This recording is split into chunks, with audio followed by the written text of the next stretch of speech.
Hi there, friends. Welcome back to another episode of the Pre-Ride Show presented by FSA.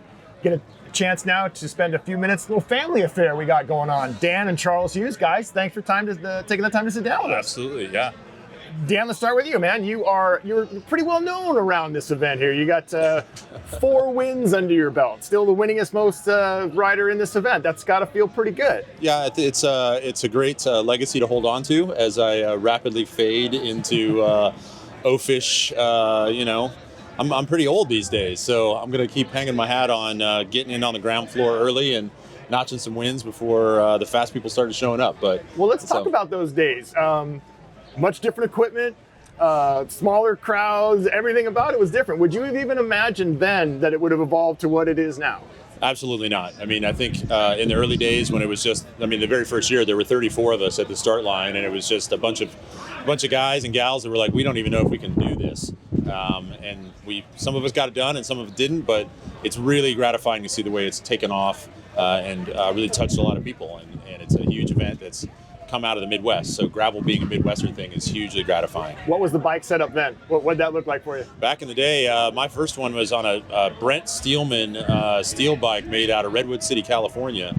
And it was a real Franken bike. It had campy shifters and a Shimano front derailleur and Mavic wheels, and it shifted terribly. It was a bad bike to ride, but it still has a very near and dear place in my heart. So, yeah, and the equipment is way better. And at my age, I'm relying more and more on the equipment to get me through. So It's good.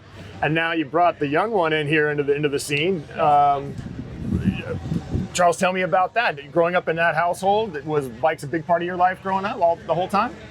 They were pretty much around at all times. I mean, in the basement, always the bike cave. It was pretty constant, so you just kind of grew up riding them, whether that's pedaling down the road or sitting in a parking lot and just riding around in circles. Was it tough chasing him? And did he give you the wheel, or did he make you earn the wheel? I think earn the wheel probably is what I'd say. Good.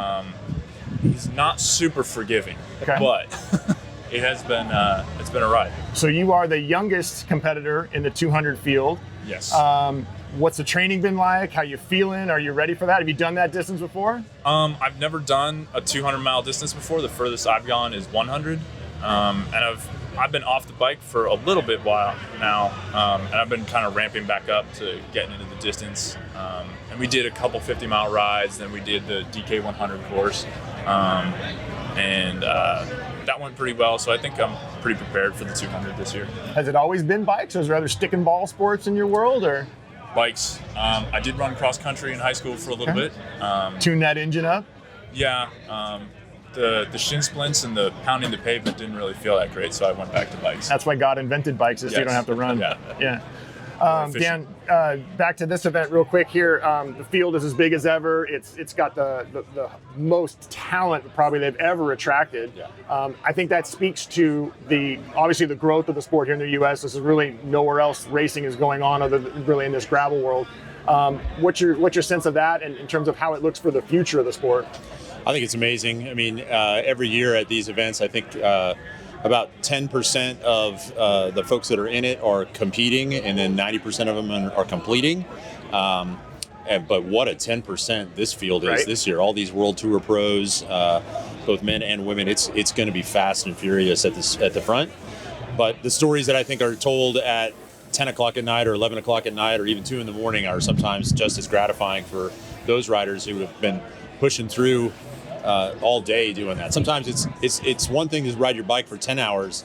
It's a whole other thing to ride it for 14 hours, and that's 4 hours difference. So I think it speaks volumes about where this whole community is going.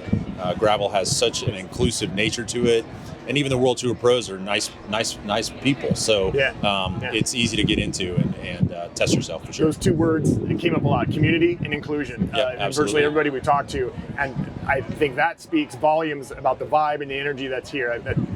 It's every man. I can line up next to Lauren Tendams and be able to race against him and Ted King and all these other venerable World Tour pros that are here. And that's what I really love about the gravel thing. We did a ride in Lawrence yesterday with Tendam and Allison Tetrick, and it was really interesting to, Lawrence Tendam, top 10 at the Tour de France at some point. And he's asking Allison Tetrick on tips to how to plug a tire. Like, what do I do if I get a flat? And so that give and take of beta about what the gravel world is about is really cool, because here's a rider in Lauren's, and Allie for that matter too, are both incredibly strong, but it's just a different world. And they're excited about being part of it, and us on this side of it are excited about having them be part of it. So it's really cool. A big part of what you guys are here to do is the Back of the Pack Challenge, benefiting the Lifetime Foundation. Let's talk about that. I think your dad might be pulling you into something pretty challenging here, because you guys are going to start dead last. And we're going to raise money for every rider you pass in the 200 group. How you feeling? Is that settling okay with you? Oh, there's a little bit of an existential dread, but not much. I think it'll be super fun. It'll be a good opportunity to just see what we can do, and just kind of pick our way. I think the plan right now is to see how many people we can pass in the first 30 or so miles, and just see where it goes from there, and just have a good day and see where we end up at the end. And folks can go online to donate for this, or how can they find you? How can they get involved? There's a bunch of different avenues to find out about it. It's on my Facebook page, obviously. It's on the Unbound page. The Outright Foundation has a link to it. And people can either donate a set amount, or they can donate by rider passed. And those amounts can be anywhere from 10 cents to $1, or whatever they want to do. So that's all based on how many people that we manage to get by. I will say that when Christy Moan with Lifetime asked us to do this, my initial reaction was, man, you must not want to make a very big donation, because I'm not sure how many people we're going to pass. And she said, well, you'd be surprised how many people show up at 2 a.m. You might surprise yourself. So in talking with the Lifetime folks behind us here, other than the giant cardboard cutouts of Charlie and I, which are it's a little unnerving to wander around a corner and be faced with your own visage. Your own self, And I want to say those are about 90% life size too. So it's a little small. If it looks like I have tiny little legs, it's because of the photo effect. But right. Anyway, they said it's going great. Charlie is a statuesque young man with a strong jawline and a compelling story. So good quality genes too. Exactly. He's going to dig in and go hard. They're getting what they need. So it's going to be super fun. We're looking forward to it.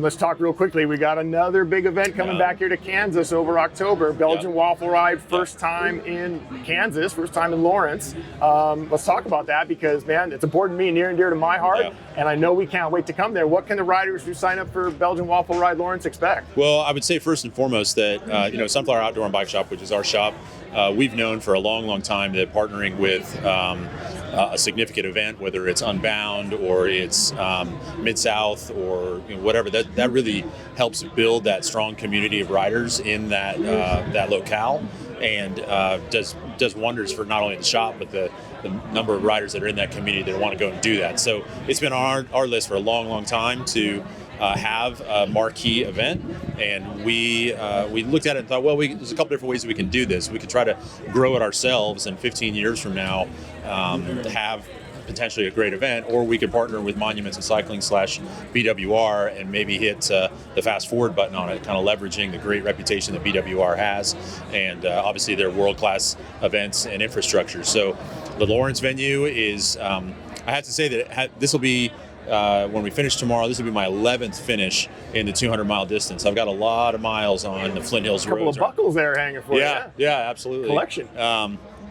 But every time I come down here, I think, man, Lawrence and Douglas County has got some great gravel too. Yeah, that's what we've heard. And that's one of the beautiful things about gravel. It seems like there's enough for everybody, and it's varied enough that you can get a different experience everywhere you go. So Lawrence's event will be won't be 200 miles, which is probably good, because I think when we drove it, I was like, man, can we make it 80? Can we make it 70? Yeah. It's going to be tough. It's going to be a lot of climbing, a lot of mixed surface stuff, probably some single track in there, and maybe even a little road to kind of keep it honoring the classic BWR style. And we're over Halloween, so that's going to bring a whole new festival element to it, and a big party going on there in downtown Lawrence. Yeah, we're all back. I haven't figured out exactly what my costume is going to be, but Halloween seems like a fun time of year, and the weather will be great, so we're absolutely looking forward to it. It's going to be amazing. We can't wait to bring it out there. It's going to be an absolute blast. Yeah.